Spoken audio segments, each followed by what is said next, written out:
Hello everyone, we are in what looks like a lovely day in Abah's Landing. Going to meet Walk Softly in the harbor. Watch your pockets. No kidding.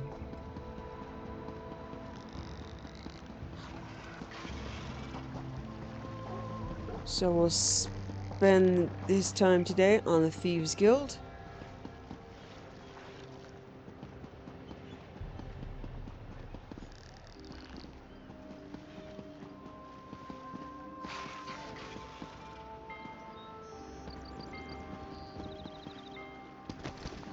The Red Curse, Volume 3.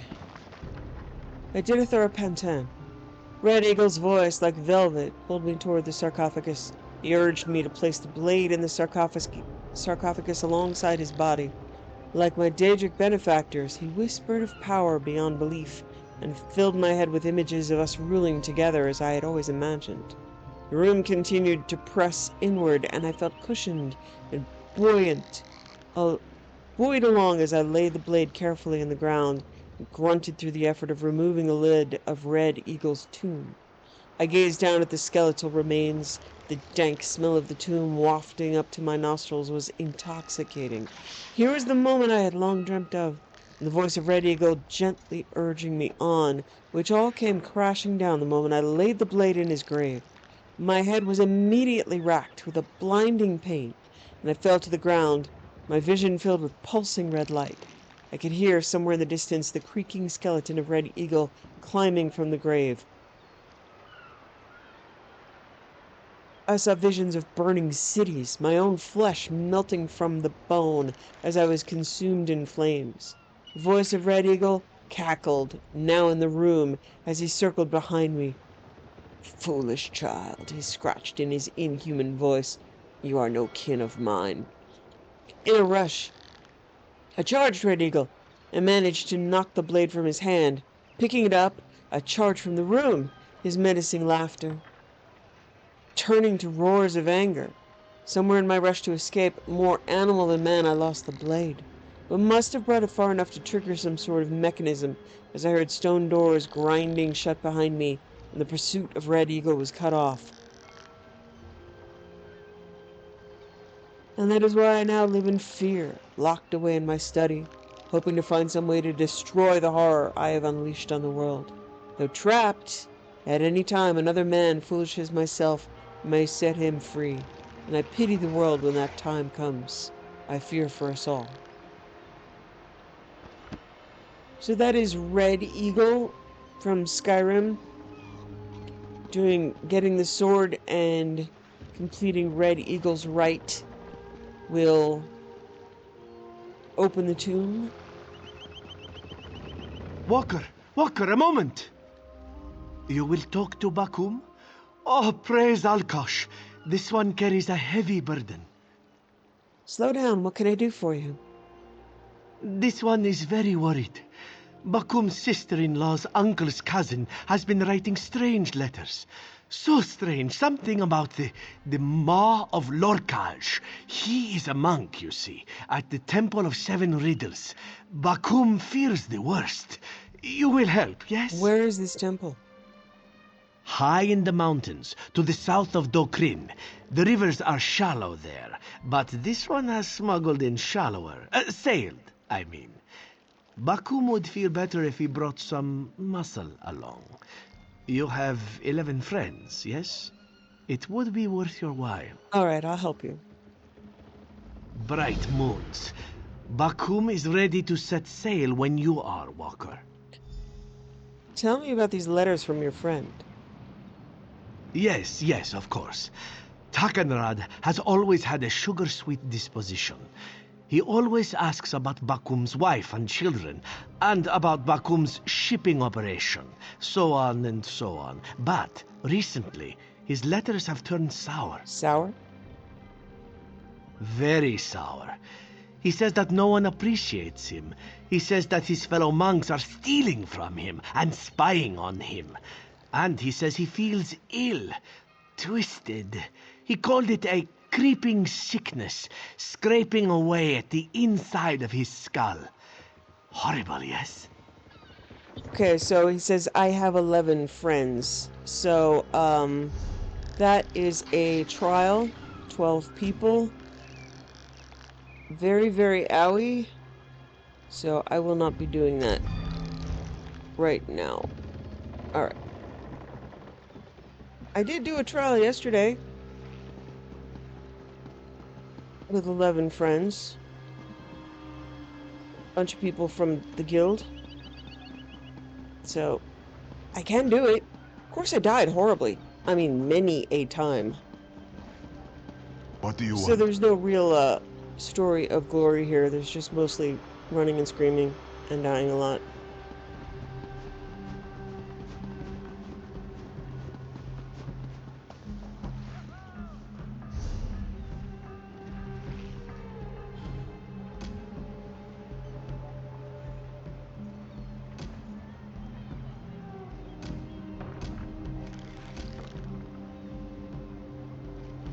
That's... okay, hold on.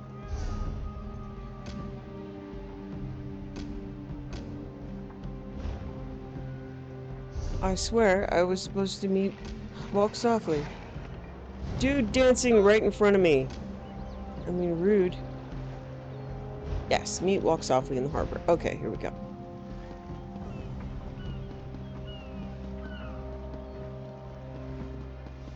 My time is precious.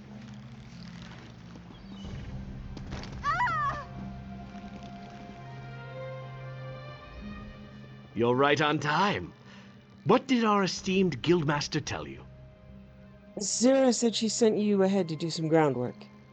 Good, because I found something. The captain of the Dream Snake was always interested in making fast coin. She's sloppy, even for a pirate, which makes her a perfect target for Kosh. She and I have unpleasant history. Best I keep away from her. Alright, what do you need me to do? She's meeting a contact nearby. She's prone to boast. Why not find a quiet place to hear what she has to say? But the captain is a creature of habit. She used to keep documents secured in the Dream Snake. Try there, if you don't care to eavesdrop. I'll see what I can find out. Find what you can. After that, meet Quen near the harbor. She has her own task and will no doubt need your assistance. You mentioned unpleasant history with the captain of the Dream Snake? I once told the captain I was a wealthy Argonian prince seeking a fast ship to transport my riches. She let me inspect the smuggling compartments, and then I robbed her blind. She just has one eye patch, so... half blind. I left her the eye patch. What are you holding? Harpy egg. They're sickening. I'd never actually eat one, but they're garish enough to draw attention from me. People see the Argonian with disgusting harpy eggs, not the Argonian with amazing fashion sense.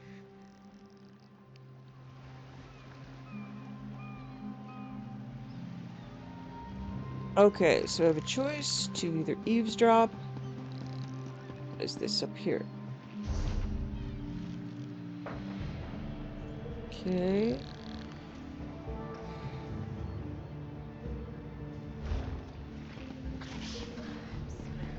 Come, do your trading here.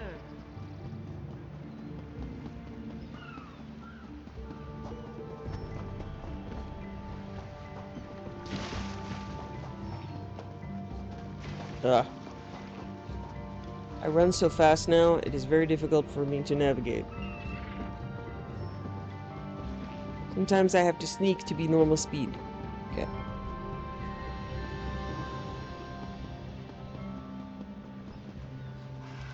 But then my sorcerer, who is a vampire, sneaks at normal speed, so it doesn't work for her. Do you want everyone to hear?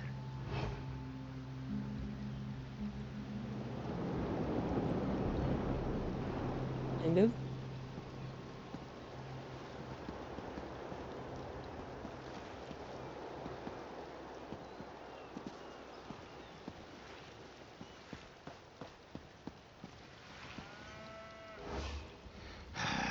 I need a break. Your people must have talked to this Kash. We were at sea. Why reveal our skooma supplier to some merchant lord who wants a cut? It doesn't matter. This Kash demanded I come along to Noshira Citadel. The Iron Wheel's headquarters? How is he involved with... No, don't tell me. Best you meet him before the Iron Wheel sends soldiers after us both.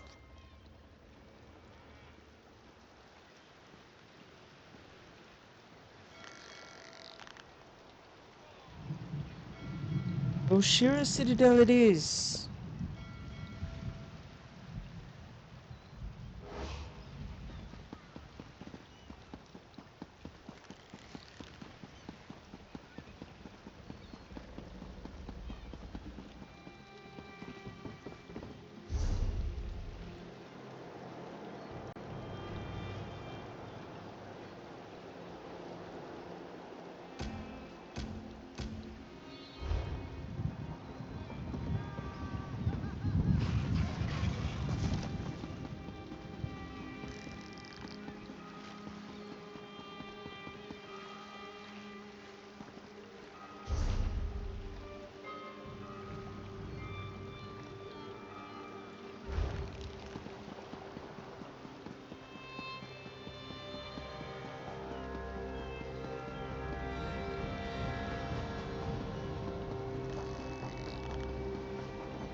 Zira said I should wait for you when I was finished.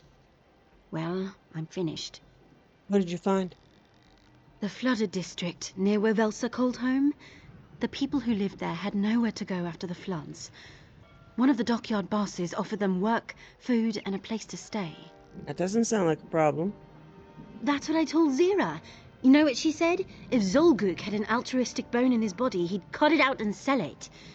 I'd already know what he was really up to if Zira trusted me, but she wanted me to scout, and you to do the fun part.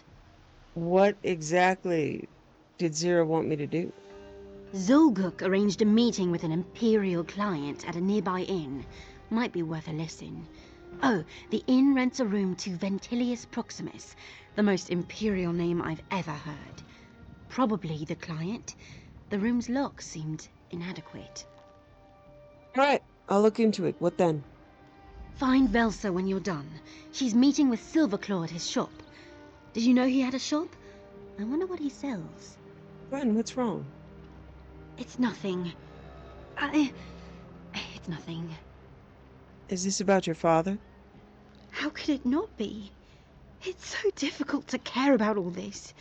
If I studied harder at the academy, I'd have graduated sooner. He would have traveled to see the ceremony. He wouldn't have been here when... You don't know that. I know, but when I tell that to myself, it feels like a lie. Listen to me go on. I won't delay you any further with my ramblings. It's alright. I'll see you later. That's good to hear. See you later, partner.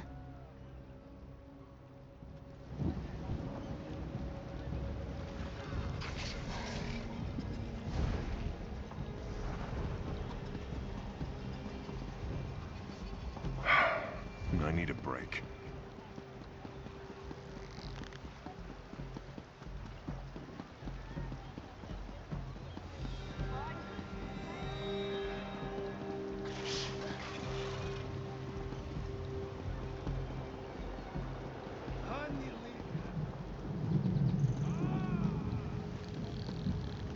Shh! Did you hear something?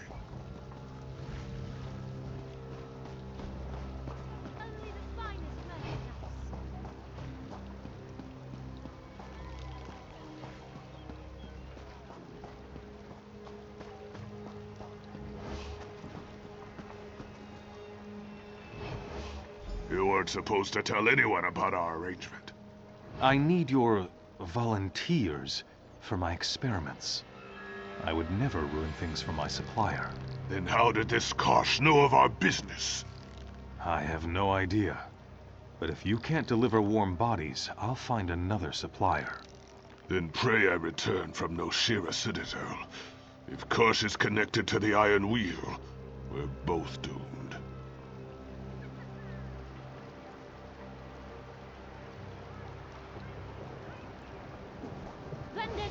royalty.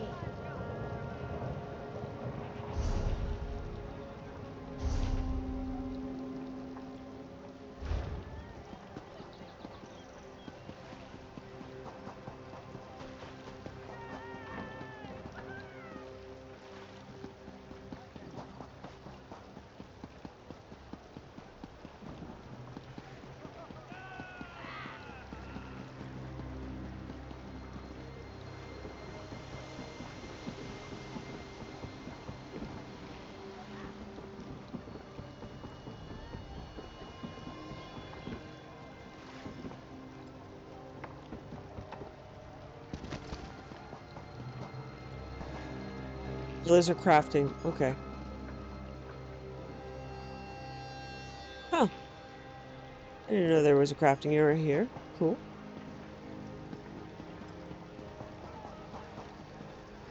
Fine goods at fair prices.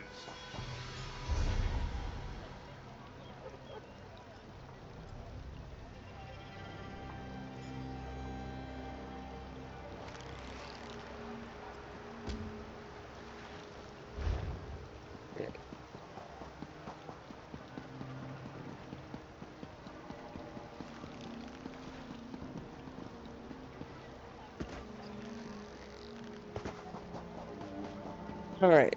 So let me talk to Quinn at her rooftop retreat. I should, in theory, be kind of close to her, but Abah's landing is confusing.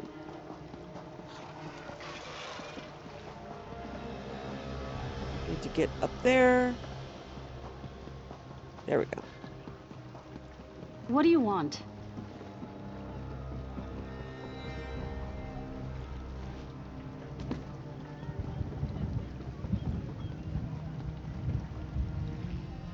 There's something you need to know about why I'm in Abah's Landing. When we first met, I said I needed a partner to steal the Juvescent skull. I never explained why. Not really. Why did you want to steal it? I used to think my father was a merchant. When he vanished this year, I left my academy to find him. It seems I knew very little of my father's profession. His time away was spent in Abah's Landing, working with the Thieves Guild. What does this have to do with the Geovescent skull?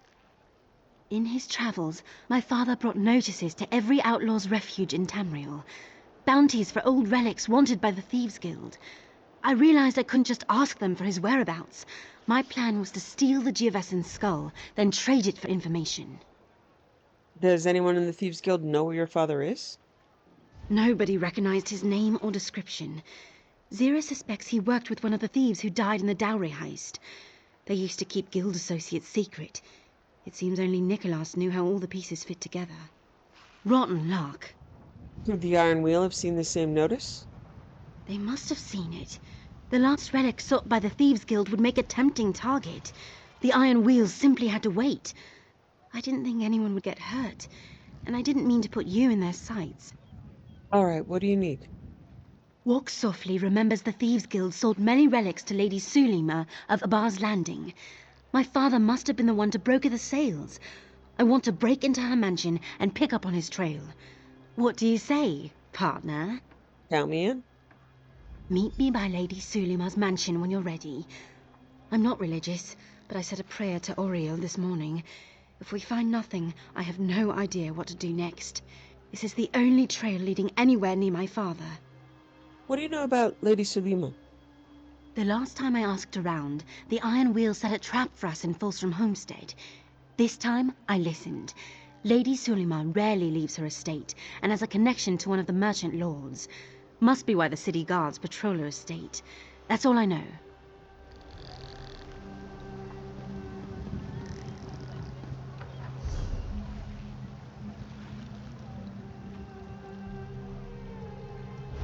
Alright, time to awkwardly and badly sneak around someone's mansion.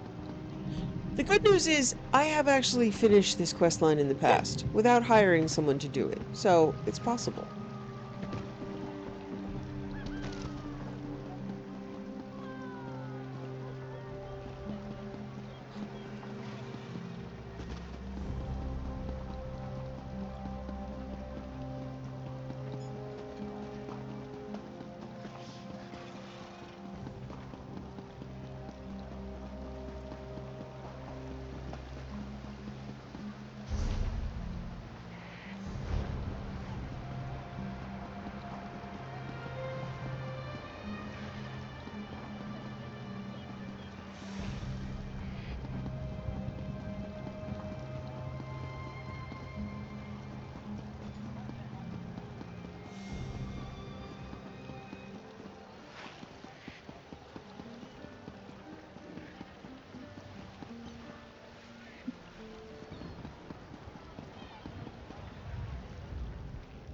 have no idea what we're going to find inside.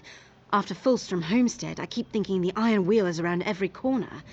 There I go, jumping at shadows. Are you ready? Okay, let's go. All right. Give me a moment to unbar the gate.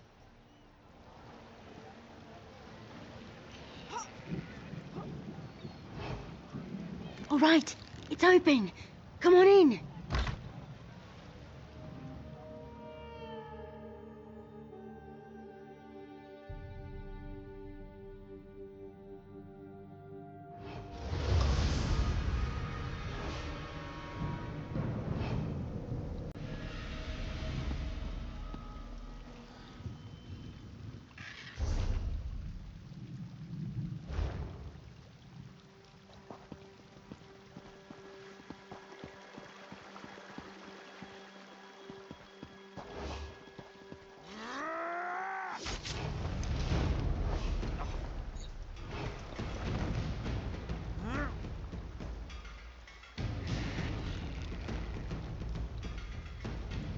Okay, and I need to dismiss my follower. Hey.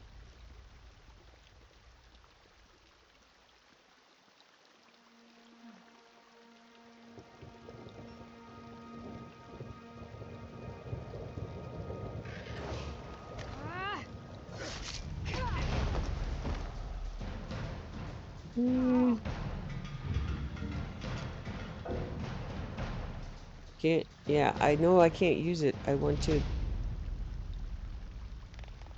It's telling me I can't dismiss him while sneaking. You're not prepared for a fight with us. Honey, go away. Sharp.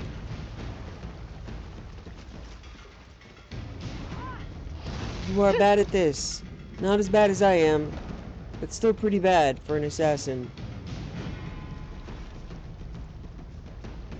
Why would they put this hiding spot directly in front of one guard? 2 guards. How exactly is this a hiding spot?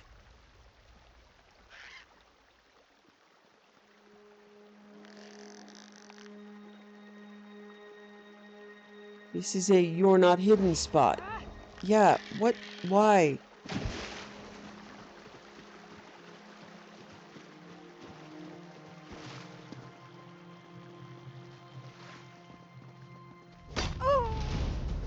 Oh my god, I hate this.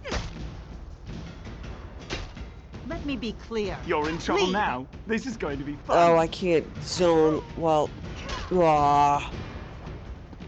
And... yeah, let me... Oh, a criminal! Somebody call the guard so I can see what happens. Alright,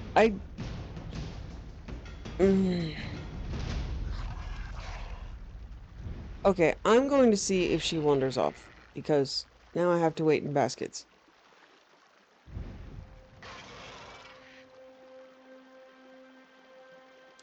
I think there are invisibility potions. And I should probably get one. Okay, so I have to wait for both guards to wander off elsewhere.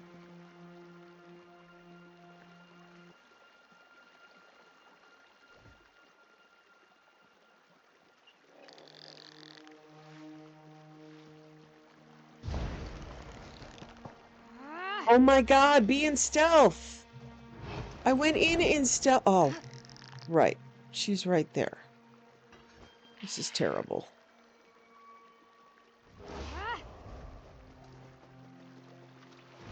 Oh.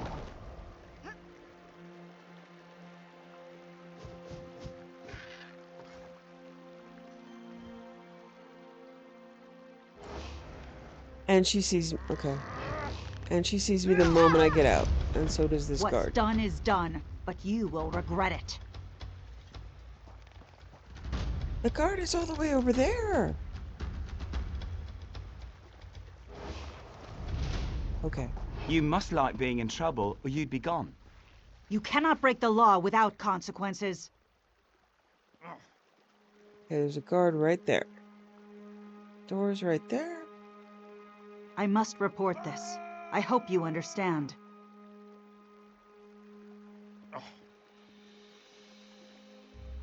Oh, come on.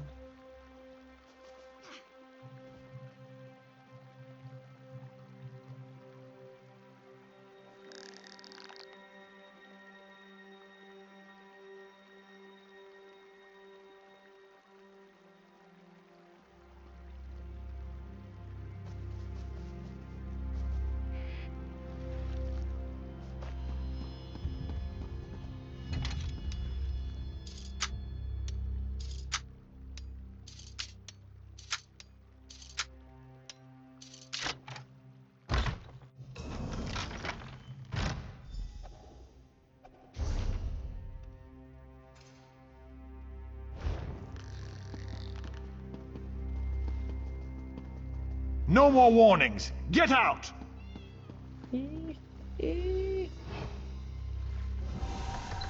Oh. What? Oh, where do I go? This is your last chance to leave before the guard arrives. How do I? Oh my god, there's so much running and screaming.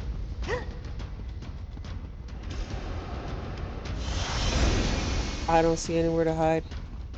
I told you to get out! Yeah, Now you're in I for really it. don't want to be here, man. Oh, wow. I can search their jewelry box. Alright. My bounty's been cleared because I'm dead. I'm just gonna, like, die my way to, success here.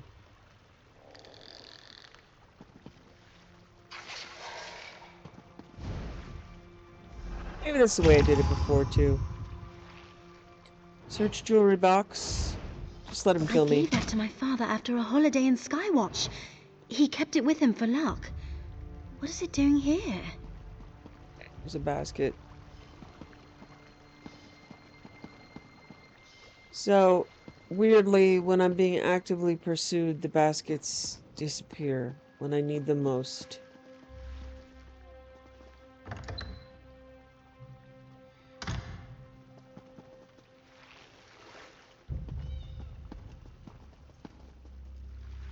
Pretty fountain.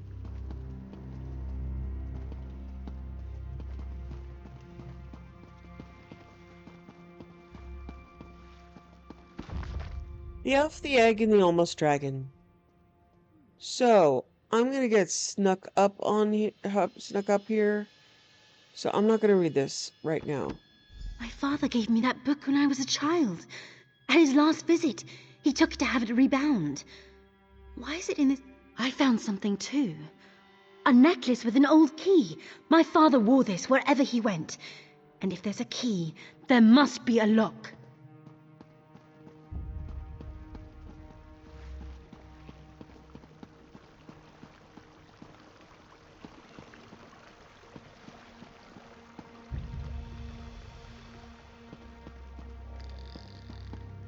Busy, busy, busy.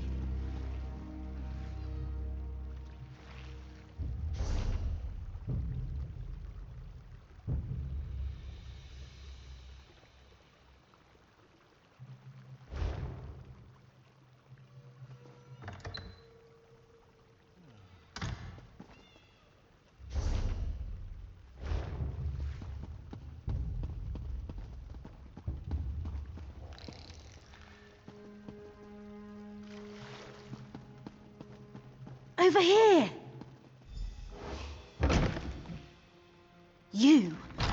Why do you have my father's things? Tawaka's breath! Seroldo's daughter stands before me. Why are you in Abah's Landing instead of your academy? I'm looking for my father. Why do you know who I am? My dear child, he's gone. When the Iron Wheel came for him, he fled to the rooftops. They gave chase and he fell. I'm so sorry. You're lying! No, child. I grieve for him every day. He was the only person I ever loved.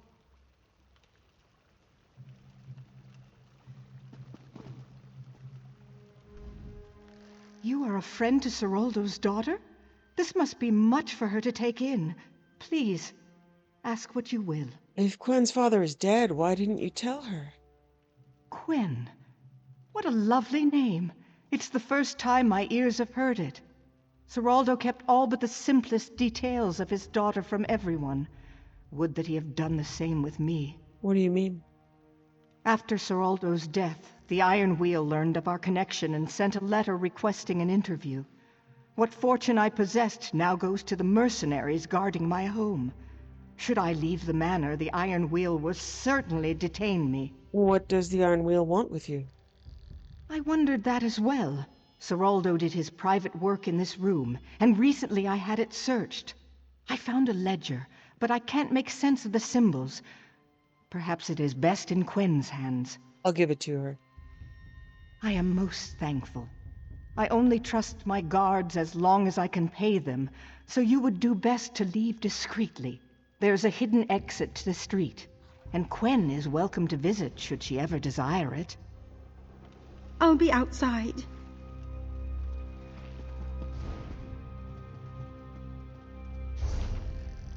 I don't think I can teleport from here, but I'll try.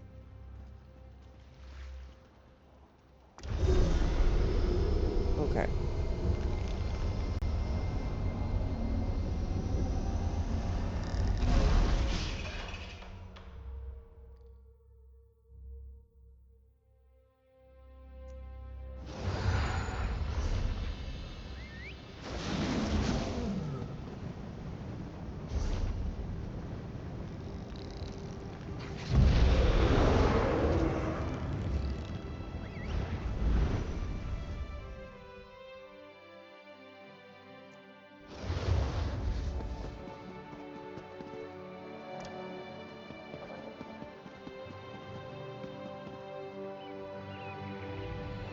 I watch the horses more closely than I watch my children.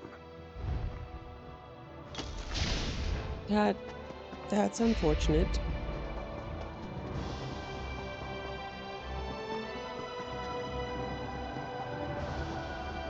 Considering we're in Abah's Landing, and your children will probably be stolen and sold to a necromancer.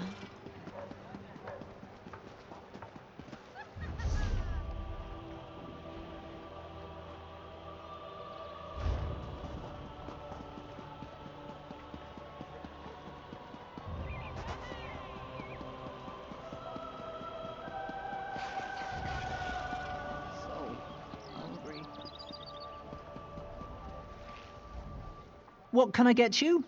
If you want, you aren't required to buy anything. Hello, Gideon.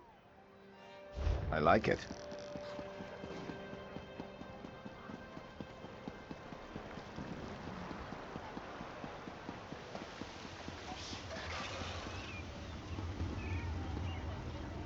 Help complete Abah's local history. Citizens of Abah's Landing, it has been my privilege to volunteer for and accept the role of committee chair of the annual Hughes Bane Remembrance Days, a task I promise to carry out with vigor and enthusiasm. This year's display will honor the life and achievements of our founder and my ancestor by way of my maternal grandfather, Prince Ubalajad himself. In addition to a display of sundry items of historical interest dating from Prince Hugh's reign, it is my hope that our panoply will include, for the first time, a full set of the justly famous and highly collectible series of books known as Prince Hugh's Fiascos. To this end, I will be lending the festival my own collection of these beloved tomes, which include the following titles: Prince Hugh and the Envoy's Exploding Pipe, Prince Hugh and the Hajmoda Chariot, Prince Hugh and the Iron Regatta, Prince Hugh and the Three-Legged Race, Prince Hugh and the Pet Tokugawa, Prince Hugh and the Atronach Parade, Prince Hugh and the Kindle Pitch Fountain, Prince Hugh and the Ogre Ballet. As the astute observer will immediately note, this collection is missing only one volume. The tragically rare Prince Hugh and the Spriggan Barbecue. If a copy of this scarce tome is to be found in Abah's Landing, it would be an act of civic charity for its owner to lend it to our panoply. And if that owner were interested in selling said volume, I would offer substantial remuneration for it. Also, as my best beloved spouse, Lady Wallavier has other commitments. Our committee is searching for a handsome woman of Redguard descent to act as presenter at the festival and play the role of Petty Vizier Hafzife Aliath, the putative author of Prince Q's fiascos. Interested parties should apply in person up at the manor. Lord Huzahar Wallavier Grandi. Okay. Had a book.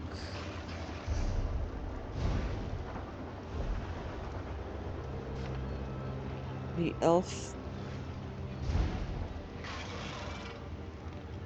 the Egg, and the Almost Dragon. Young Iori spent her nights listening to her grandfather's stories about the ancient dragons and her days searching for nearby swamps for signs of the legendary creatures. Once she brought back a bright, shiny scale she was convinced belonged to a dragon. Grandmother said it was nothing but a piece of Wamasu hide and cuffed her for going too far away from the house. But that didn't discourage Iori. She wanted to find a dragon, so she kept searching. Iori strayed further and further from her grandparents' hut until one day she got caught out in a rainstorm. She took cover in a nearby cave, but found the floor full of brackish water. Picking her way around the pool, Iori made it to the back of the cave and came upon something she'd never expected to see: a large green egg. The egg, half buried in warm mud, pulsed with light. Iori knew it had to be a dragon egg. All her grandpa's stories said dragon eggs were big and hard and warm. The egg was very, very warm. And it was alone. There was no sign of the mother dragon or anyone else. Iori knew if the egg hatched now, there'd be no one to take care of the baby dragon. And it would die. I can't bring it back home, she said. Grandma want to smash it or cook it. But Graham didn't believe in dragons or eggs in her world. Graham didn't believe in dragons, and eggs in her world were food. I can't stay here either. She thought about the hiding she'd get if she came back after dark. What am I going to do? Iori sat and thought while the rain poured down. The storm's getting worse, she thought. Can't go back now. I'll just get lost or sick. Grandma'll understand. And so Iori convinced herself she should stay overnight, and she did. The next morning, Iori woke to the sun shining in the cave mouth. She was famished, as hungry as she'd ever been, but her first thoughts were of the egg. Iori dug it out of the warm, moist mud nest and examined it. The egg was hot. It must be ready to hatch, she exclaimed, but almost as if in answer, she heard a growl from outside the cave. Maybe that's the mother dragon, she thought. But the thought of being trapped in a dragon cave didn't make her feel good at all. Iori heard the growl again, followed by sniffing. It wasn't a dragon outside. It was a guar. Picking up the egg with one hand, the stone with the other, Iori crept out of the cave. There she saw a wild guar, nose to the ground. It saw her and sniffed. You can't have it, Iori exclaimed, throwing the rock at the guar. It hit the creature right in the nose, hard enough to make it yelp. But this guar wasn't like the tame ones back home. She'd never heard a tame one snarl, and this one started pawing at the ground angrily. Iori ran. The guar chased her a little way, and the young girl grew frightened. She clutched the egg to her chest, protecting it from the tree branches. She clutched the egg to her chest, protecting it from the tree branches and the occasional fall. She ran long after the guar gave up chasing her. She was so frightened. Eventually, when Iori was too tired to run anymore, she fell to her knees. I think we're safe, little dragon, she said, but then gasped in horror. She looked down at the egg and there was a crack. Oh no, Iori wailed. She must have held it too tight or let a branch hit it, or... Another crack appeared, and then another. The shell started to fall away, being pushed from the inside. You're hatching, Iori said. She looked around wildly, not sure what to do. She stooped to put the egg down, but then hesitated. What if the dragon went away? But she didn't want to hurt it either, so she sat cross-legged and made a hammock out of her dirty apron. Yori put the egg on her lap. It continued to shake and break, and soon a dragon's nose poked out of the hole. It was bright green and a bit slimy looking, but eyes opened and looked at her. A forked tongue licked out of the wedge-shaped head, and Yori felt a rush of excitement. The dragon was hatching! The rest of the egg broke away, but Yori was surprised to see the dragon had no claws, no feet or legs of any kind. It was a snake. A snake with tiny wings. Most of her friends would have been horrified holding a baby snake in their laps, but Yori was amazed. She'd heard stories of dragons, but never a snake with wings. After the creature struggled free of its shell, Yori carefully discarded the shards, put her hands around the winged snake. It was a bit cold, but she felt it grew warmer as it snuggled up in her hands. With sleeping serpent's eyes, the creature looked up at Yori. It blinked twice, then fell asleep. Wow, you're almost a dragon, aren't you?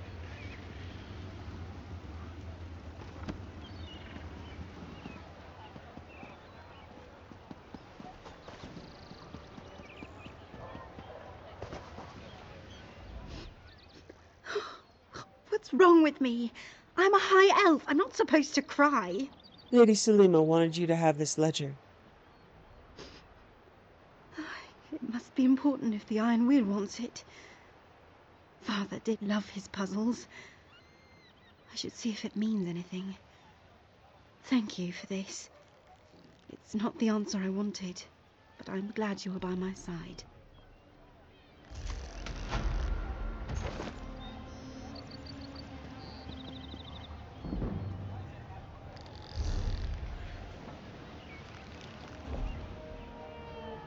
Okay, so Velsa is at Silverclaw's shop. We'll head there.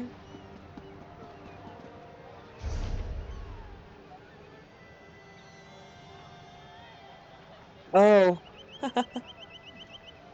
the actual book's Prince Hugh's Bane. Prince Hugh and the Three-Legged Race. By Petty Vizier Hafsive Alya. Hafsi, Prince Hughes called as he burst into the office. Is everyone ready for the Festival of Blades? I stood, trying to cover Corvus Durrani's Principles of Conjuration with a parchment. Prince's eyes flashed. Reading Durrani again, eh? You know how I feel about magic in the palace, Petty Vizier. It isn't mine, Your Highness. I confiscated from Jengish the page boy. I smiled unconvincingly. And why aren't you wearing your official Petty Vizier turban? I glanced at the awful magenta and green headwear in the corner of my desk and tried not to make a face. It's too warm to wear it. To wear a hat, Your Magnificence. Nonsense. It's the middle of first seed, but I want to know if preparations for the festival are on schedule. You know how much my people love a good party. I shook my head. They're Red Guards, Your Highness. They don't really go to parties much. Or at all. That's about to change. Now are we prepared for Pin the Tail on the Camel? Yes, Your Highness. Or we will be once Morad gets back from having the splint put on his leg. Bobbing for gore apples? The tubs, fruit baskets, and towels are all lined up in the west courtyard. The town guard's three-legged race? I cleared my throat. Well, we have a problem, Your Sublimity, because none of the guards have signed up for the event.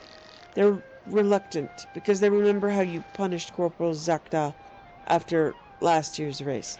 He was cheating. I had to punish him, and after all, he still had most of his toes. Even so, I don't believe they'll do it. The prince tugged at his mustache irritably. What if you can assure them that I know they won't cheat by untying their legs because they won't be able to? This was bad. It meant the prince had an idea, and that was always bad when the prince had an idea. What do you mean, won't be able to? I asked warily. Ah, Dorloon, come in here, he called. His bodyguard ducked his head under the lintel and came in from the hallway. Hafsi, stand in front of the Yokadun urn, Prince Hugh said. Dorloon, stand next to the Petty Vizier. I shrugged, and we took our positions, big Dorloon at my side. topping my height by 1.5 heads. Prince Hugh raised his hands in an arcane gesture, and I realized, to my horror, that he was about to cast a spell. But before I could protest, it was done. The spell was invoked, the magicka surged over me, and I felt my left leg weld itself to Dorland's right. "No!" I cried. "Highness, what have you done?" The prince gave his mustache a self-satisfied twirl. "Did you think you were the only one who could read Corvus Direni, Hafsi? I stripped the binding clause out of Corin's peremptory summons and discovered I could use it to bind other things than the will of a Daedra. Impressive, isn't it?" I just gaped at him. Meanwhile, Big Dorland looked down at our magically bound legs, grunted, and then tried to step forward. I had to grab his arm to keep from falling over, and even then I nearly dragged both of us down. Dorland shook his head. "This is bad, master. Don't like it. Make it go away, master." "Oh, very well. Unbind," the prince said, and reversed the spell, but added an inadvisable gestural flourish that funneled far too much magicka into it. Dorland and I flew apart, hurled to opposite sides of the room, and the ancient Yokudan urn behind us shattered explosively. Suddenly, a swirling cloud appeared above the shattered jar, and a hollow, ringing voice cried, "Free! Free! After an eon bound in that stinking jug, I'm here!" The cloud rapidly coalesced into an armored floating torso with a helmed head and 4 arms, each of which gripped a huge scimitar. "Now I take my vengeance on the world of mortals!" Scimitars began to whirl menacingly. I glanced at Dorland, but he'd gone headfirst into the marble bust of Morwa and was still stunned. "Highness," I cried, "use your spell! Bind that thing before it chops us into hors d'oeuvres!" Prince Hugh's eyes goggled with horror. I can't! The unbinding spell drained all my magicka. It's up to you, Hafsi." I ducked as 2 scimitars whistled over my head and dashed behind my desk. The thing was between me and the door. It was up to me to bind it. But I hadn't cast a spell in months. Prince Hugh shrieked as the scimitar slashed the tassels off his golden fez. "Corin's prison, Hafsi! It's our only chance!" "But that needs a container, and the urn is smashed!" "Use this!" And the prince tossed me the magenta and green petty vizier turban. 3 scimitars came down on my desk, smashing it to flinders as I inverted the turban and cast Corin's perdurable prison. Corin's perdurable prison. "No!" the demon cried as it dwindled into the hated hat. And then it was gone. I was still trembling, but Prince Hugh blinked, took a deep breath, and smiled. "Ha! That didn't end so badly, did it? At least not as bad as the Iron Regatta, or that business with the pet Tokugawa. Now, where were we?" I helped Big Dorland up out of the marble dust of the shuttered statue. "We were canceling the guard's 3-legged race, remember?" "I suppose you're right, Hafsi. You usually are." He brightened. "Have it? After the gore apple bobbing contest, we'll have them use their crossbows to shoot the fruit off the heads of the losers. Oh, and just get rid of that turban."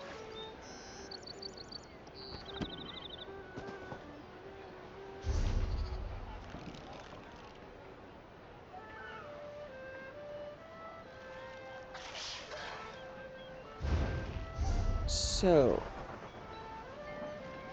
Belsa is at Silverclaw's shop. We'll eventually get there, right? Okay.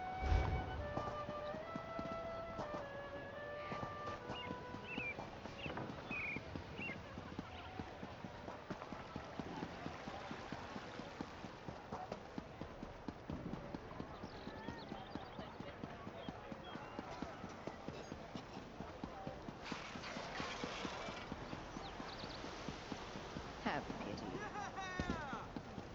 What do you want?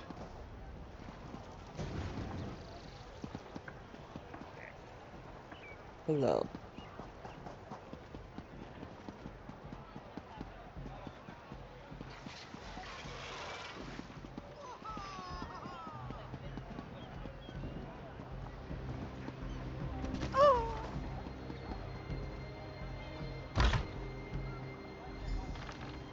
Ah, my larcenous friend! Quickly, we must speak! A most regrettable welcome, for I have such unfortunate tidings. What I soon reveal shall be quite distressing to hear. For this, I offer my gravest and most humble apology. What do you mean? Ah, the look on your face is unmistakable. It says, if I may speak for your most resplendent face, peace, my exceptionally sleek mercantile friend. Take a series of deep, relaxing breaths so you may reveal the matter at hand. In, out. In, out. Silverclaw, tell me what's going on. Velsa left for Noshira Citadel. She made me promise upon our long and profitable friendship not to reveal this, but your vigorous interrogation left me no choice. I do not know why she travels to the headquarters of the Iron Wheel, but I fear for her safety. What should I do?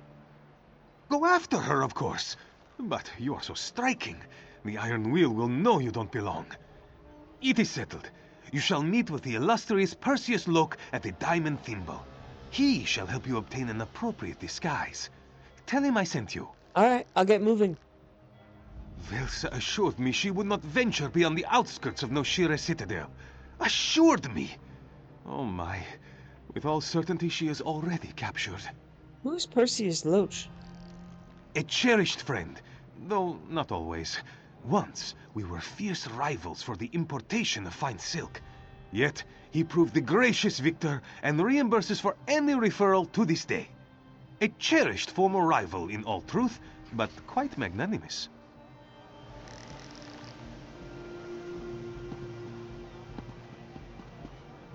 Silverclaw's ledger.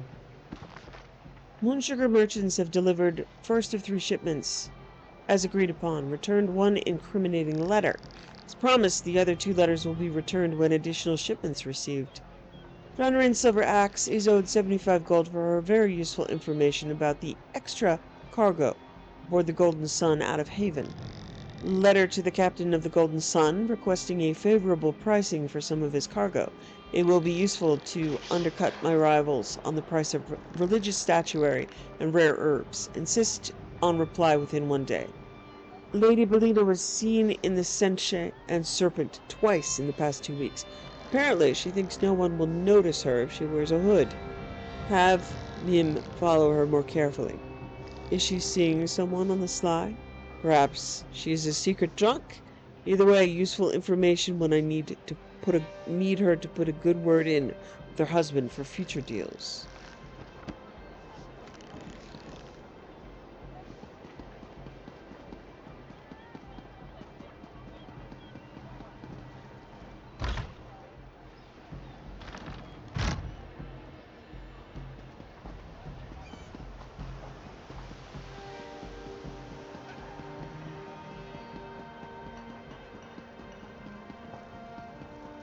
Well?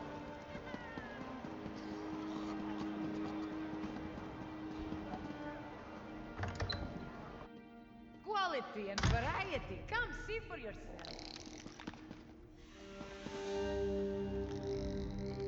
Hold still. Your attire is... That isn't a bloodstain, is it? Silverclaw said you could provide me with a disguise. Oh, did he now? Something striking, so you stand out at the next merchant lord's soiree, or a ridiculous crenellated affair that leaves you the talk of the brothel? I need to get into Noshira Citadel. Well, if you wanted a burial suit, the Iron Wheel charges far less than I. Though perhaps... Yes, a servant's outfit will let you go hither and yon, at least above ground, and if it's one of my creations, the cloth will breathe, but it shall cost you. What if I don't want to pay? Well, then I'd assume you're from Abah's Landing. But I know of a certain individual who has yet to pay the bill for just such an outfit. If you happen to reacquire it on my behalf, I would consider it your property, paid in kind. Think about it. I'd prefer you deprived my shirker of his outfit, but if you're averse to saving coin, I will sell you one directly. Be warned, the disguise won't do you any good within the Iron Wheel's headquarters. Yeah, I'm just gonna buy one. I wonder if I even have one in the bank. I think I have one in the bank, honestly. Now I'm gonna have two in the bank. Okay. Meet Velsa outside the Noshira Citadel. Okay.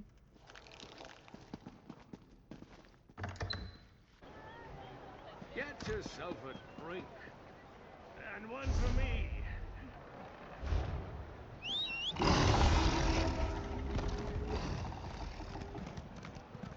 I hear someone helped the Weird Sister save the Weird Tree.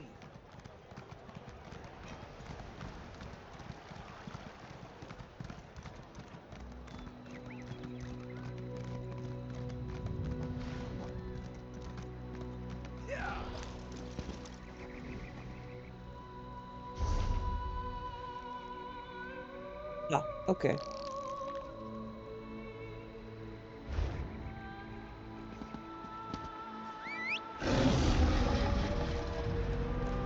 Hughes Bane is not a very big zone. I think I'll go up here to this delve while we're here.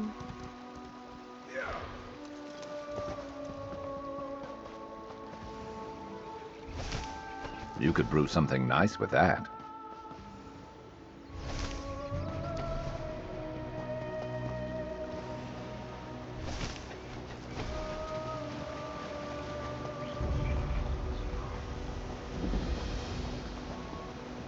I can't do it. I just can't go back in there. I can't go back in there. I don't care about the reward or the city. I just can't go back in there. I saw those horrors, and it's even worse than the priest said. Hughes Bane is doomed! Doomed! It's a pretty grim view of things. Grim? It's worse than that. It's catastrophic. Prince Hugh buried his secret shame in there, but now he's trying to get out and destroy us all. His mad uncle, Magnifico Baraha, the necromancer, damn his eyes. This is all his fault. Is there something going on in that old tomb? The priest told me how Prince Hugh locked his uncle and the necromancers inside the royal tomb. But pirates recently broke in and damaged the seal that kept the cultists from leaving. I was supposed to fix things, but I'm no match for those horrors. I can help. Let me know what I can do. According to the priest, if the Great Seal fails, the necromancers will be free to wander the countryside. And if that happens, we'll all be in big trouble. How can I stop that from happening? Here, take Spirit Catcher. The priest said it could recharge the Great Seal. The necromancers are using the life energy of the pirates to weaken the seal.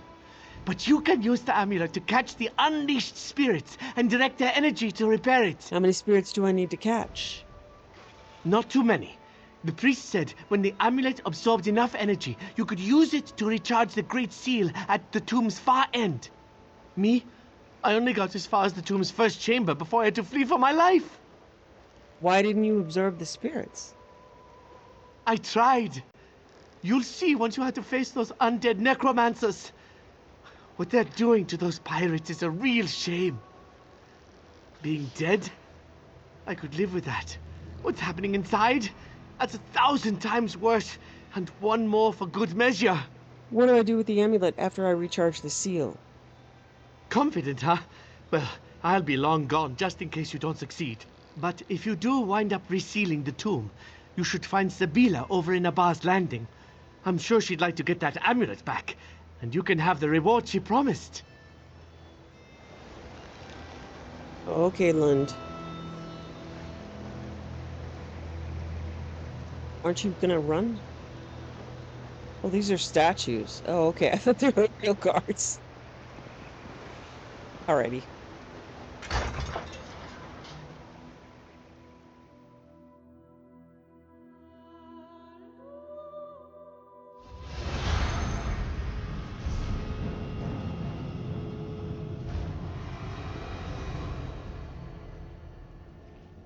Ooh, they look cool.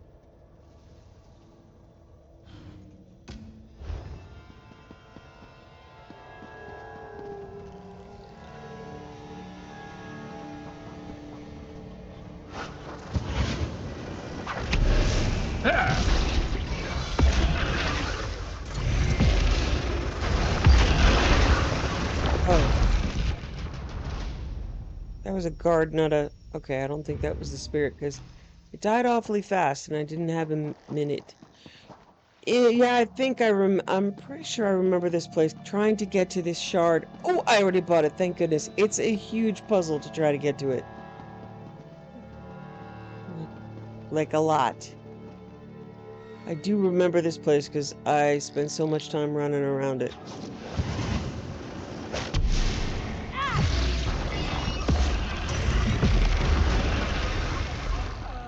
That's it?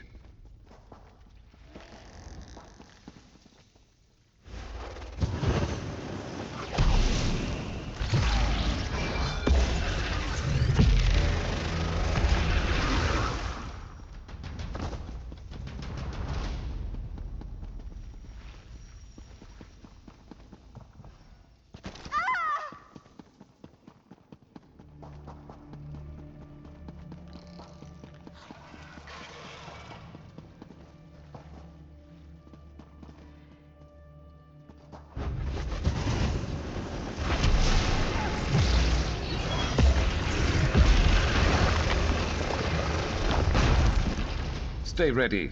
Never know what else might be headed our way.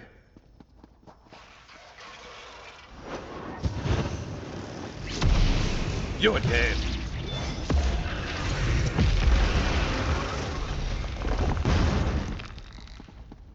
The Bleak Vale endures. Despite the actions of my inept nephew, the Bleak Vale not only lives, it endures. This isolated land, far from peering eyes, with its abundant resources and safe harbor, was the perfect place to relocate my necromantic cult after the troubles back in Hammerfell. It was an easy matter to convince the weak-minded Hubalajad to construct the family tomb to my specifications, making it a perfect conduit for necromantic energy. We were a single ritual away from attaining ultimate power. My nephew somehow gleamed to what I was actually doing in the royal tomb, and despite his usual predilection for inactivity, he decided to take action. He locked me and my followers in the very tomb I designed and helped construct. A setback, to be certain, but far from the disaster it could have been.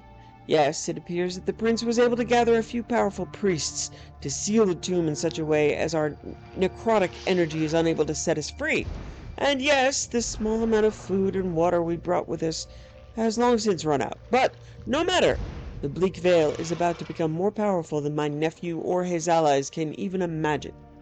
However, just in case something goes wrong, I want to make sure that the truth concerning the Bleak Vale is not lost to the passage of time.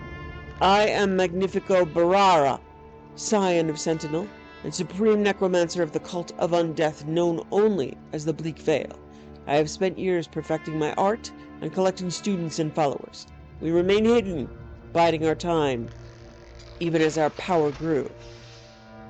The desolate land beyond Abah's landing was the perfect place to gather our forces and conduct our rituals of death and darkness. This tomb, with its specially designed chambers and corridors, will focus the energy to make my cultists invincible. And of all the members of the Bleak Vale, I will be the strongest one of all. Of course, we must conduct the ritual before we all die of thirst or starvation, and sacrifices will need to be made. We can't very well send out for sacrificial victims when we're trapped inside the tomb, so straws will have to be drawn to determine which of our members will die so that the rest of us can transcend into undeath. It will be glorious, and these are the last words I will write on the subject while life still beats within my body. When next we meet, I will either be dead or, the darkness willing, something even better. Ew.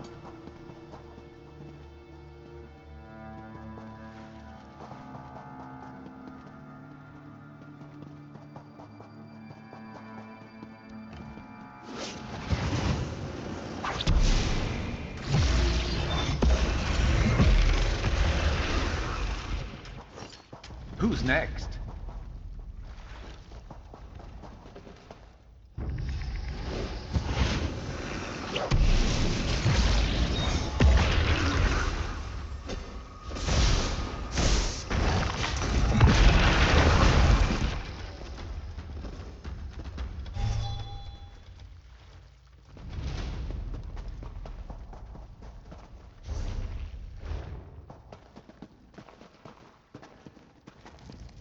Oh, I hate herbivores, and you said necrotic herbivores. Oh.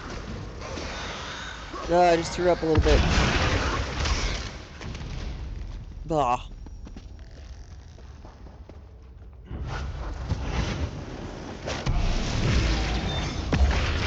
They're all bubbly. And I'm pretty sure it smells bad Who's better down than here. us? Nobody. Oh, that is nasty. Oh, and it explodes when it dies. How lovely.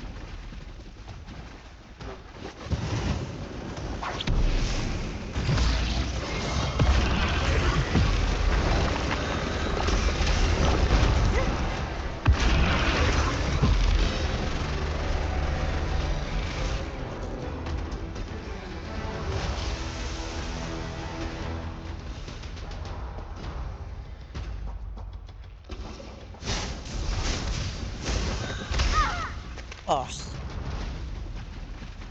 Nobody likes that. Okay, you look like an actual spirit.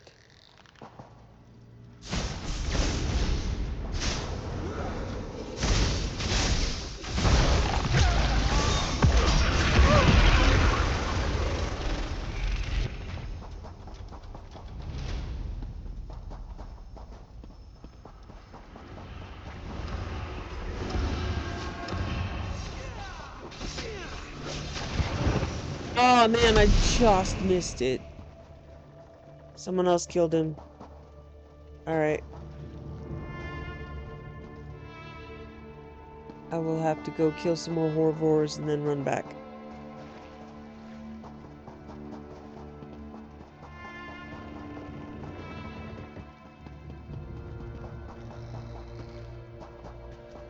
I'm not sure where these spirits are. I don't see any spirits.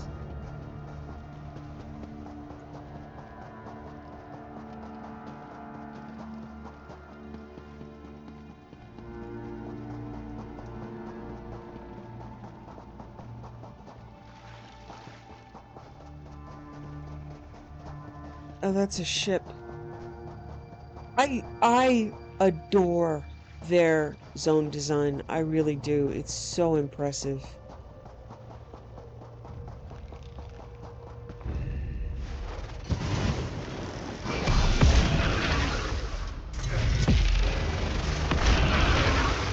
Got to be better than that Okay, to that looks stop. like a spirit. Let's make this quick.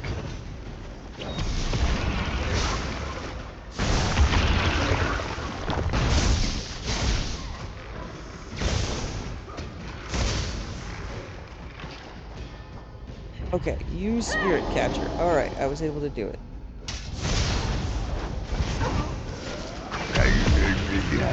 What?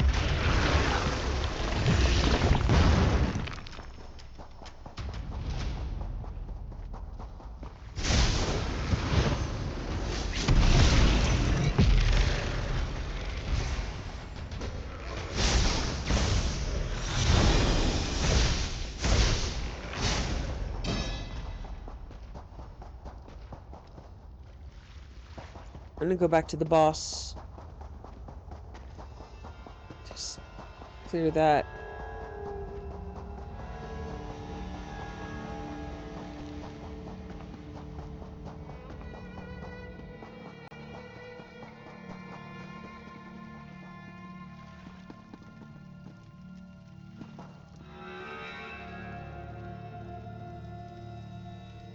Find it.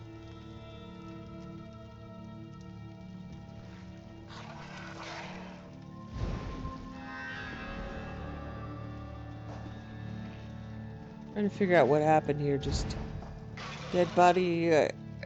Okay, their hand. I was wondering if they held a dagger. It doesn't look like it. Dagger is at their side. Hand is empty. Okay.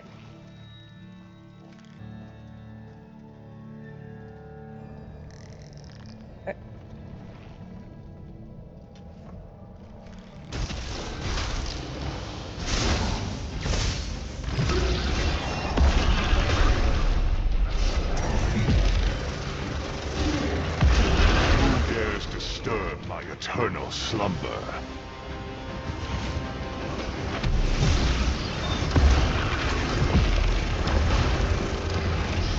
Yes!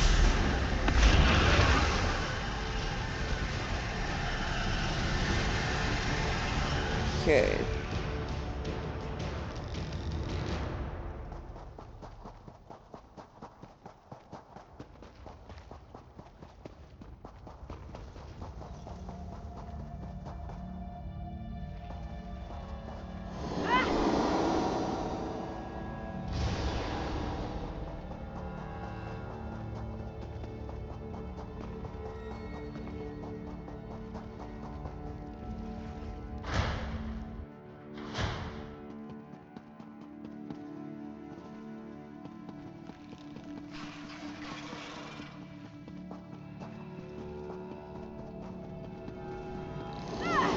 You're going to regret this.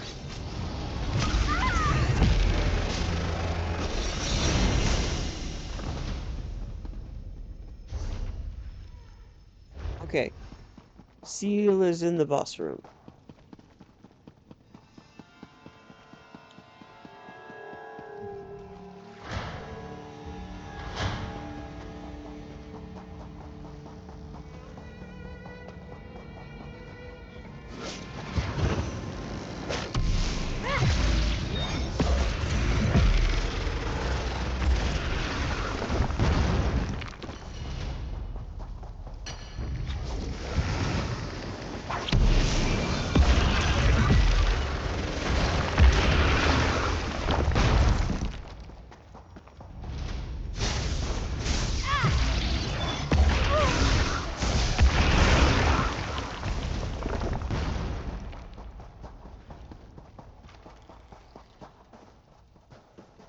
Okay.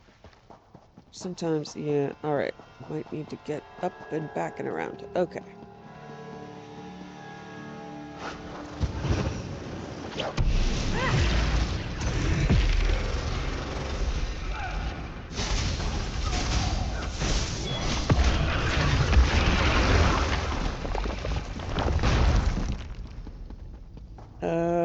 Huh. Oh. Here?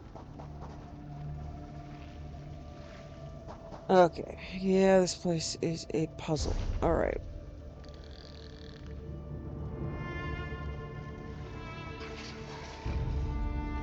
Yeah, how do I get there?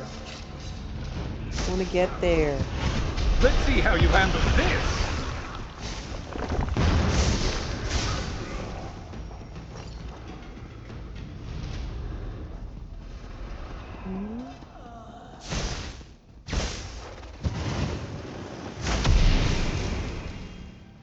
Just try to kill a player.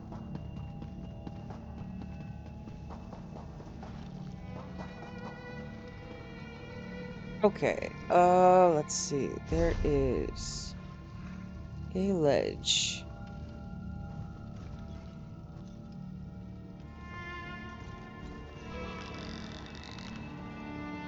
I have no idea what this map means.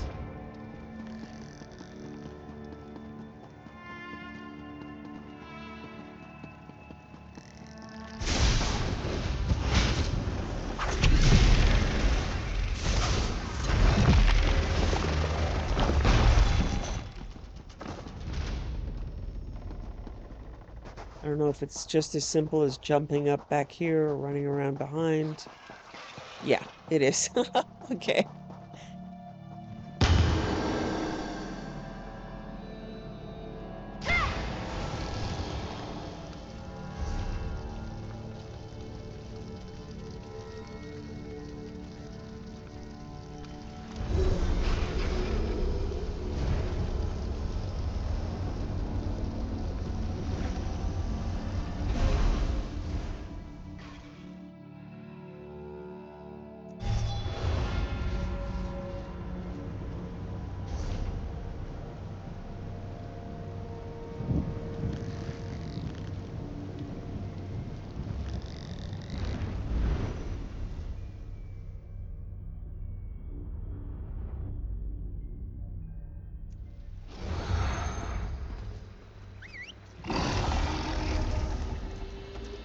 Alright, let me go turn this in.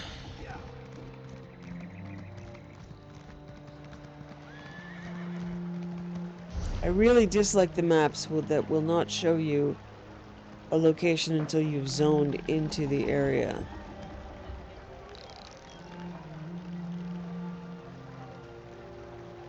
And in this case, won't.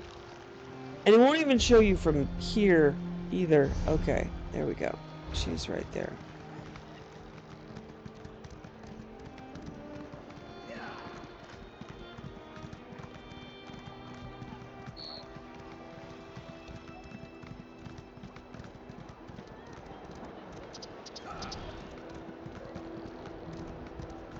When I say right there, of course, I mean maze-like up and across and... Okay, no horses on these catwalks. And there isn't a catwalk here. Alright. And we fell. Oh, I'm so good at this. Prices have never been better.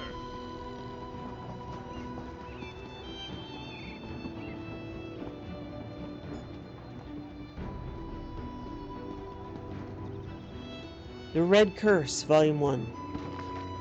By Jedithor Pentan. As a child, I was sickly and morose, a feeble stripling confined to a bed. The greater world came to me primarily through the windows of my room, high in the relative safety of my family's expansive manor.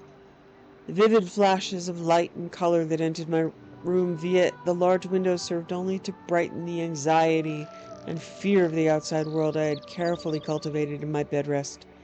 The physical world became a place of fear and tension for my weakened frame. I retreated into the solace of the written word and plumbed the deep mysteries of Nirn. While I lived many lives and learned many things in this way, one particular legend, that of Red Eagle, the king of the Reachmen, lodged itself most firmly in my mind. Though I was the scion of a family of proud Bretons, I contrived... Sorry, the pages are like stained and weird. It can make it so it looks like confrived. I think it's contrived a connection between myself and the King of the Reach, Phelan. With this lie embedded in my heart, I turned my studies to the dark arts, wishing to find a way to fulfill Red Eagle's oath and return him to life. He would, by my machinations, rule the Reach, his flaming sword in one hand, and I at the other, his trusted and beloved vizier. As I grew, my maladies passed, leaving me weak, but no longer bedridden. The largesse of my family afforded me the ability to discreetly expand my research.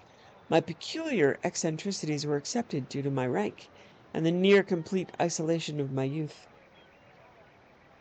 Inevitably, my studies led me to the Daedra. Late at night, in the darkness deep within my family's manor, I would conduct ancient rituals in unfamiliar tongues, raising the foul demons and trapping them, plying them with questions. Often they would ignore my entreaties, promising me great power or wealth if only I would release them from their magical bonds. Though weak of flesh, my mind was stalwart. I resisted the honeyed words, and eventually they would accept that the only path to freedom lay in acquiescence. Again and again this story played out, and in fits and starts I collected the information I desired, but it was never enough. Slowly their poison promises bore fruit, and I convinced myself that perhaps I could outsmart these oblivion-cursed souls. It was my own hubris that led me to believe I could accept the gifts and yet control the terms.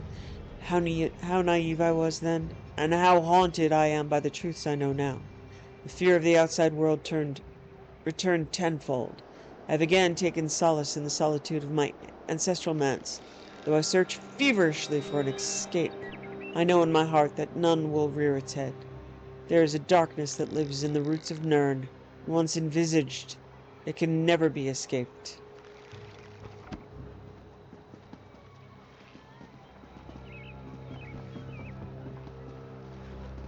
Oh my god. I'm in the wrong...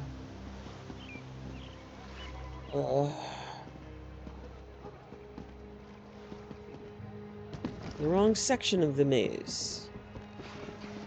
Okay, Sabila. I can feel the fractures sealing. You did it, didn't you? The tomb is once more secure? I charged the amulet and used its energy to repair the Great Seal. Excellent. I just hope no other pirate crews are stupid enough to try to loot the old tomb. I'm glad to have Spirit Catcher back, but I won't see you leave empty-handed. Take this as a token of my gratitude for what you have done. Okay. I didn't die. This is taking longer than That's I amazing. planned.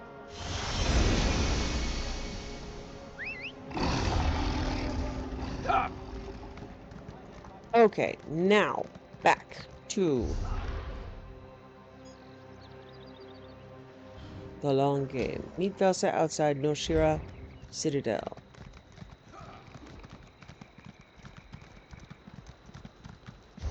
Okay.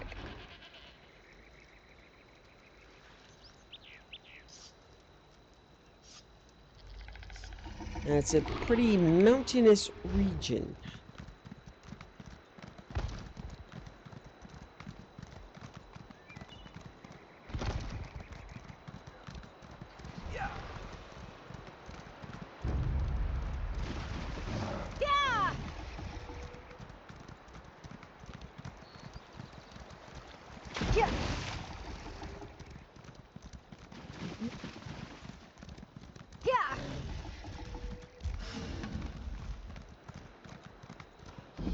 Way Shrine.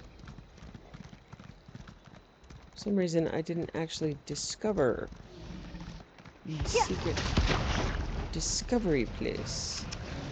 Applications of Zet. Let's nod some heads.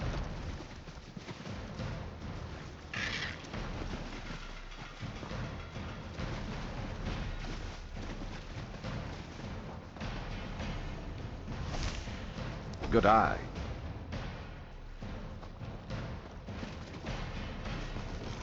I'm standing right on it. Ah, applications of Zet. Okay. This is a Hajmota.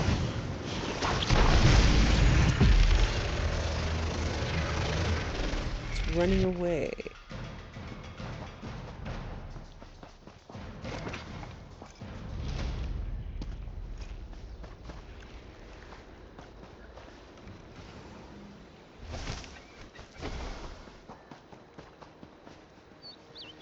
Flesh to cut from bone. Pirate song.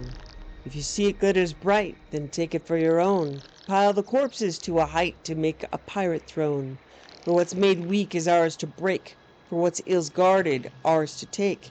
Just flesh to cut from bone. More flesh to cut from bone. If they try to lock the gates, we'll burn the whole damn town.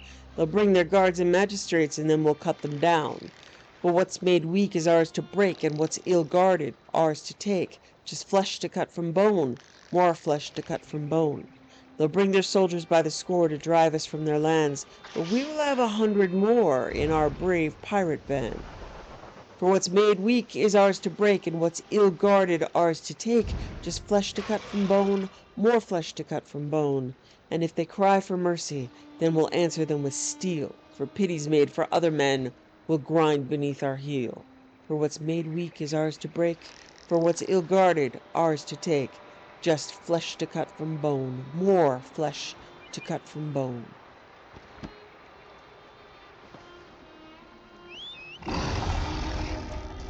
Here we go! Never a dull moment.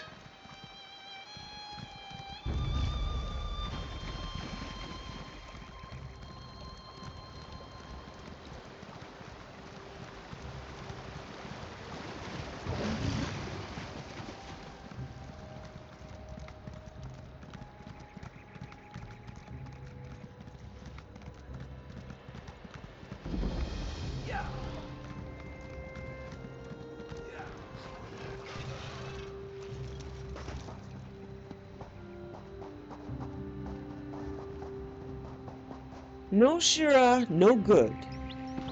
2 last seed, 2E398. The boss found a great new hideout. It's a bit far from Abah's landing, but it's all underground. Dry in the rainy season, too. Whoever built it knew how to seal the walls. And they knew how to build for size, too. We could triple the size of our crew and still have plenty of space for stores, loot, and even slaves. 5 last seed, 2E398. Found out the name of the place. No Shira. Not sure what it means, but it could be watch your step. Effie was coming down to her bunk and some nasty scythe swung out of the wall and cut her in half. The boss has us searching the place for other traps, but we can't find any. Maybe that was the only one. 9 last seed, 2E398. Guess no Shira means not so lucky. The knuckler got a little bit drunk and stumbled down the stairs. We found him burned to a crisp at the bottom. Don't even know where the fire came from. 13 last seed, 2E398. That's it. We're packing up. The boss lost everything below the knee to some nasty snare trap. I need a new nickname, though I guess Lightfoot could have a double meaning.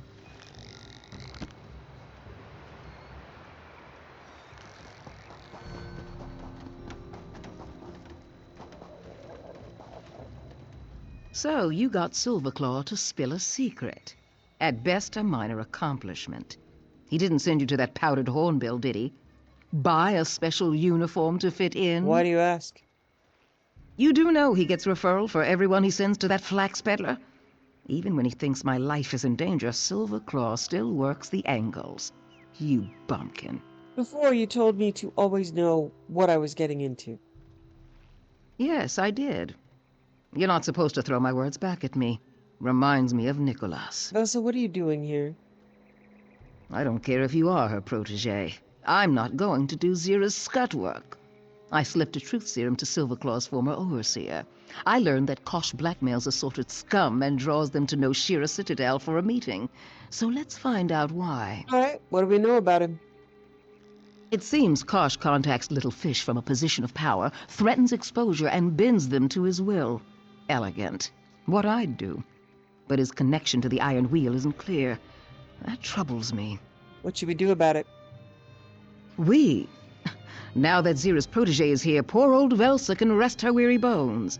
Find a way into the Iron Wheel's headquarters and learn how they're connected to Kosh. Oh, and blackmail needs documents. Be sure to swipe them. You want me to break into the Iron Wheel's headquarters? Zira tells me you're a thief. Go break into a place you shouldn't be. Take something valuable and leave before they notice. I did hear something about a passphrase for a service door. Look around, use your brain. I won't spoon-feed you. Thanks for the advice. When you find what you need, get out and head back to the den. Don't get caught, and if you do, bite off your tongue before their torture forces you to shriek my name. You'll be fine. What task did Zira give you? Nothing worth my time. And everything led here, didn't it? If we leave, we miss this opportunity to learn Kosh's plans.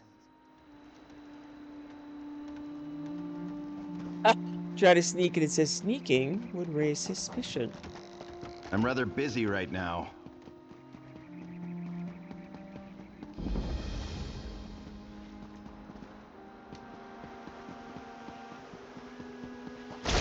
Ow. Why would you guys just leave that lying around? Oh man. Whatever, I was gonna kill you guys anyway. So, I have to re-equip. Oh wow, it's gone.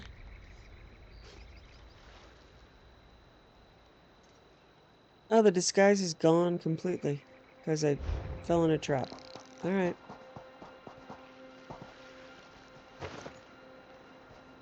Oh! It's another servant's outfit. I get it.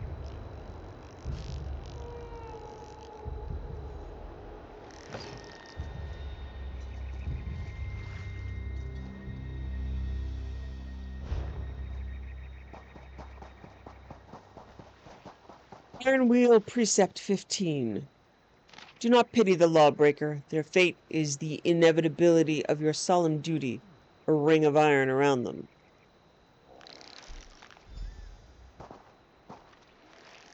Okay. Oh yeah, okay, there are traps all over the ground. I see. Oh, like that. Well, come on now. That's excessive.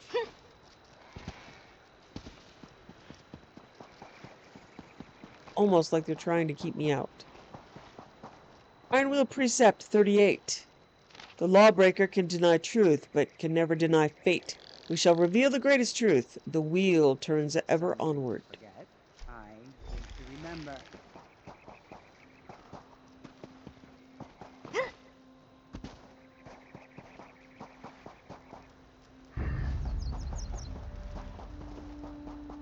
Or the big giant trap.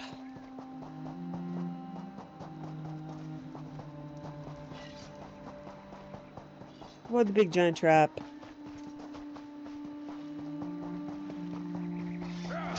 Oh, they had a eye. Not a big blue circle, but a big red eye. Servant's basket. Oh, I'm still fighting.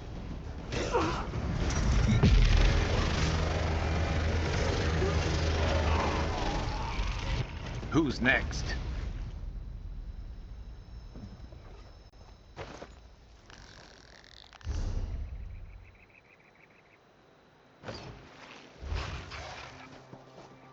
Iron Wheel Precept 21. What of the unrepentant lawbreaker? When shackles fail, take up the brand. All who meet them cannot deny. We burn our truth upon their canvas. Okay.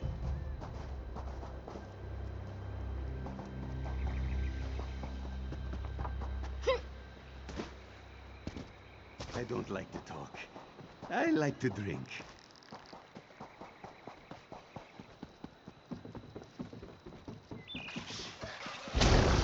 Ground yourself.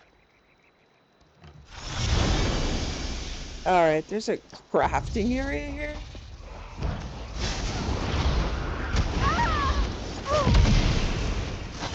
Little bugs.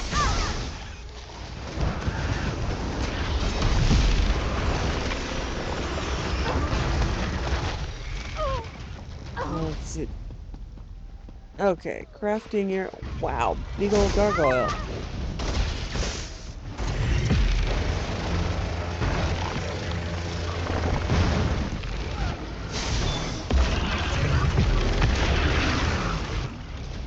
Let's see. Let's see what you're made of. Workshop. Let's see what this set looks like. Oh, we're fighting. And we're fighting.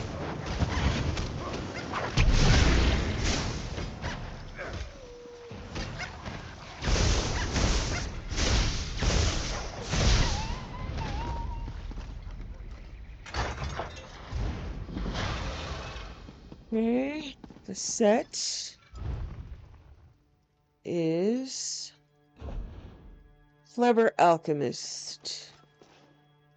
Adds 3 weapon and spell damage. When you drink a potion during combat, you feel a rush of energy, increasing your weapon and spell damage by 23 for 20 seconds. Which you can improve to make it better, but I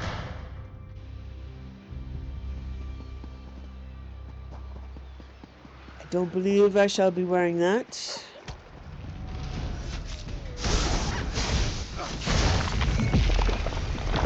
Got to be better than that to stop us.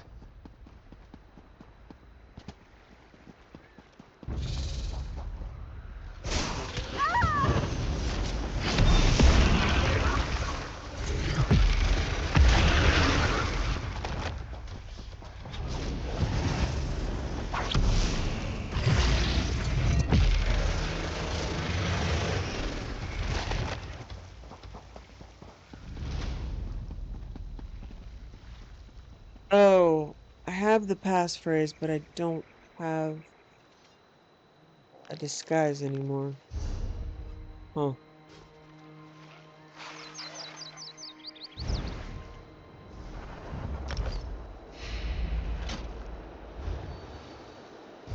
Alright.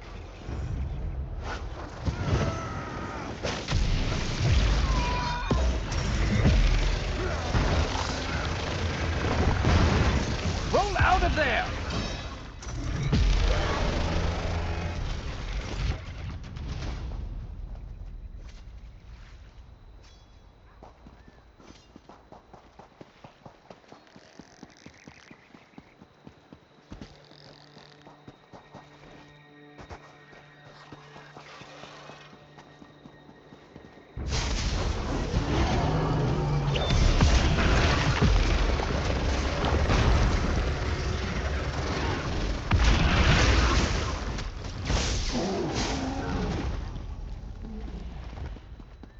Alright,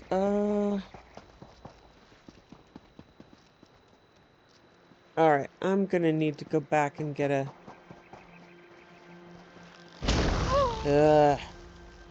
Alright, let's just see what happens.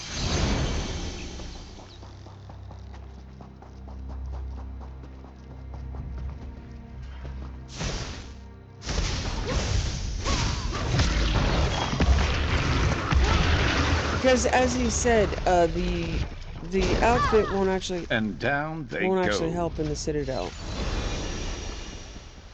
So I think it's just the passphrase. Yeah, they can't see me. What is the fate of the lawbreaker? Ring of iron around them. What is the fate of the unrepentant? Oh.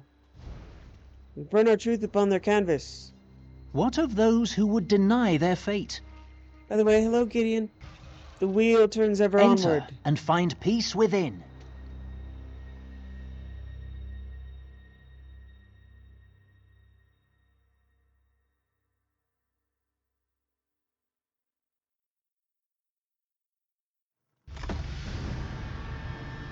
Learn cautious plan. I thought my shift would never end. Wait, who are you? Don't hurt me! I'm not even an officer!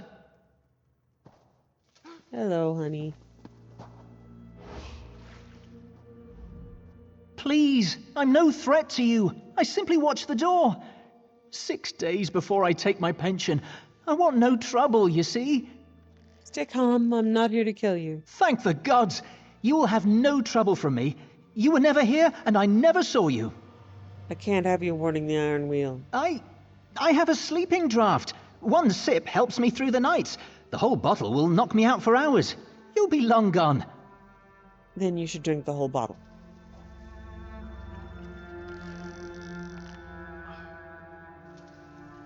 While lying down. That's a head injury. Hi, Gideon. I love you. So for those of us just joining me, I always say hello to the voice actor, Gideon Emery, when I hear him. This is your only chance to consider my proposal. Work for me, or else. Or else what? Or I hand these documents to the Iron Wheel. They do so frown on slavery and skooma peddling. Take a moment to consider your options.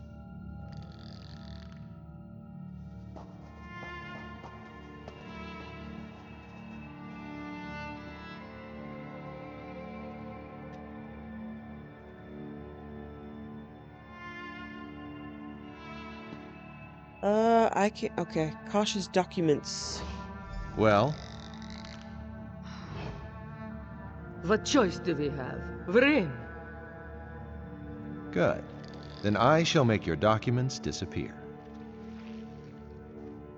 I already did. What? My papers were here. Did they fall behind the... I'll attend to that after my meeting with Chief Inspector Ron Beek. Do remember who holds your reins. That went well, I think.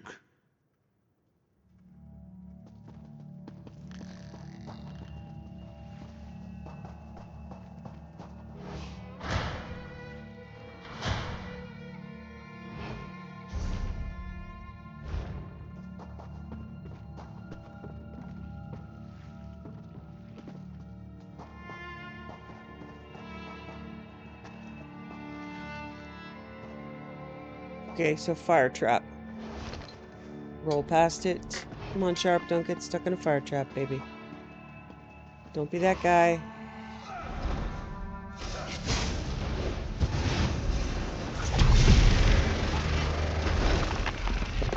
Because then it would be a skill issue. Let's go.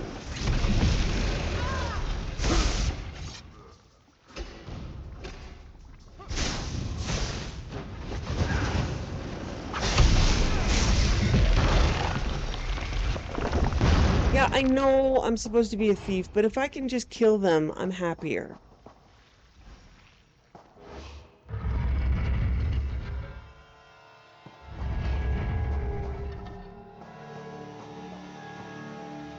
I can locate Magnifica Falora's dowry. I can return it to you within the fortnight. And what is your interest in the matter? Exactly. The Iron Wheel must leave Hugh's bane. He is simply bad for business. If you recover Magnifica Felora's dowry, I can guarantee our return to Tanith. There is another minor request, hardly a trifle. Perhaps we can discuss it over drinks? I do not drink. Then I shall take your share. Come, an office is no place to do business.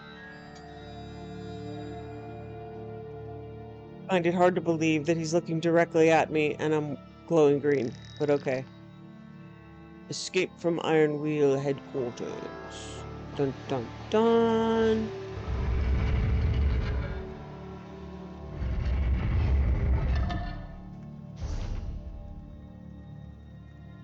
Oh, man.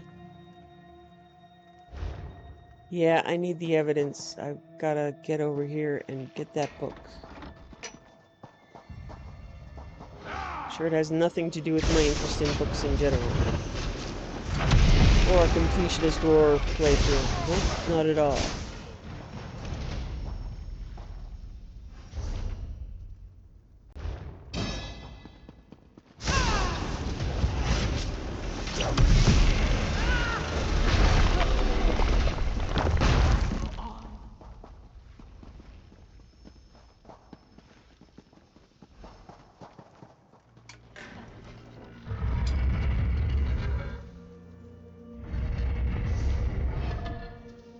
Oh, well that was... It's on the other side? It's upstairs, it's downstairs, what? We do... Okay, Runbeak's orders, Iron Wheel headquarters. This is to remind all Iron Wheel officers and soldiers serving within our temporary headquarters that it is an honor and a privilege.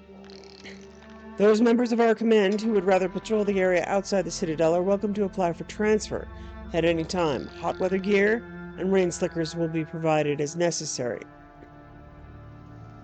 For those who would rather remain in the cool, comfortable interior of this complex, please remember to comport yourself as Iron Wheel, not common soldiers.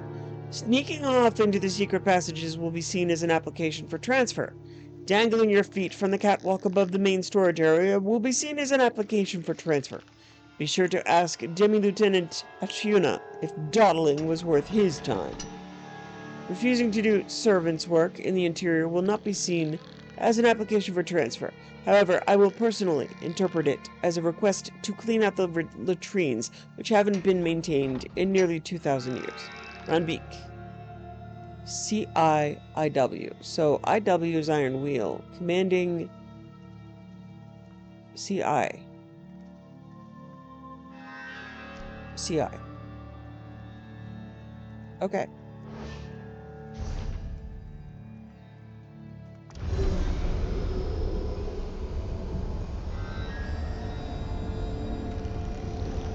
And Runbeak is again Keith Sarabaka, who I love. Such amazing voices.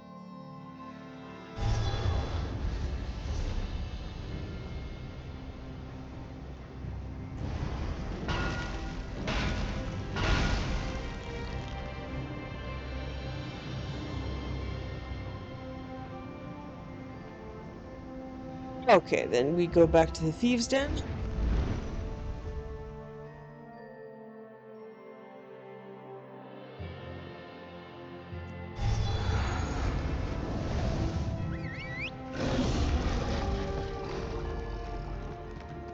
Ah, people. Great.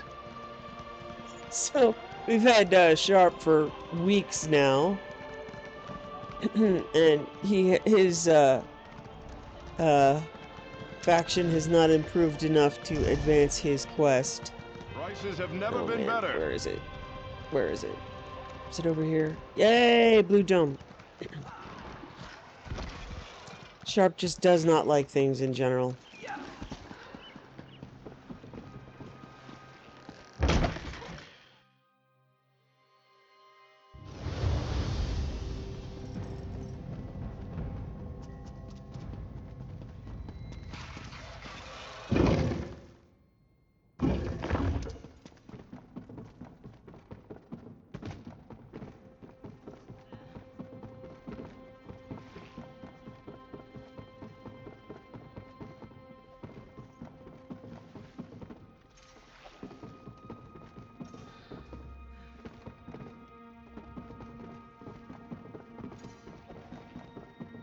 You see, Zira, your protege returns having survived the invulnerable Iron Wheel.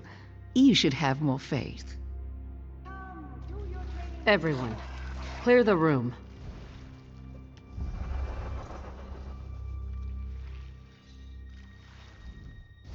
Velsa told me you went into the Iron Wheel's headquarters by yourself. What in oblivion were you thinking? Excuse me? We're not ready to go anywhere near the Iron Wheel. I won't have anyone else die because of a choice. Listen, I'm barely holding this together. No offense to Quen, but you're the best recruit we have. I can't lose you to a feud with Velsa. Don't blame Velsa. It was my choice to infiltrate the Iron Wheel's headquarters. You're right. I shouldn't take this out on you, or her, no matter how good it feels. All right, you risked your neck and survived to tell the tale. Did you find anything we can use? Josh met with the Iron Wheel. He promised to recover Magnifica Flora's dowry. Impossible! It's still in Magnifica Flora's family tomb. The dowry heist failed. Nicholas and the others died before we reached the treasure vaults. Chief Inspector Ron Beek said if Kosh recovered the dowry, the Iron Wheel would return to Tanith. No, the Iron Wheel was here to punish us for attempting the heist. But if that's what you heard, were they really searching for the dowry all along? Why come after us with such ferocity? What else did you learn? Kosh was blackmailing the people you sent us to investigate. I stole this from him. Let me see. This is comprehensive. Elaborate details on merchant lords in Abah's Landing, as well as rivals throughout the region. Maps to stolen goods we could recover for ourselves. What now? I'll go through what you recovered, see if it offers a clue to Kosh's plans, or anything involving the missing dowry. I need to make sense of all this. Get some rest. I'll need you ready when we make our move. And good job. I keep thinking about what you found. If someone stole Magnifica Flora's dowry, it wasn't the Thieves Guild. But we certainly took the fall for it. After what I learned at Iron Wheel headquarters, I have questions. What about? You said the dowry heist failed, but Chief Inspector Ron Beek said it's missing.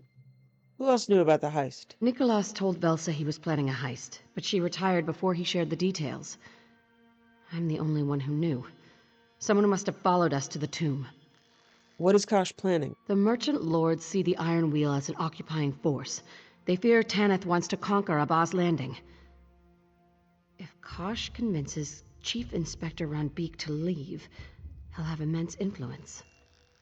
Must be his plan.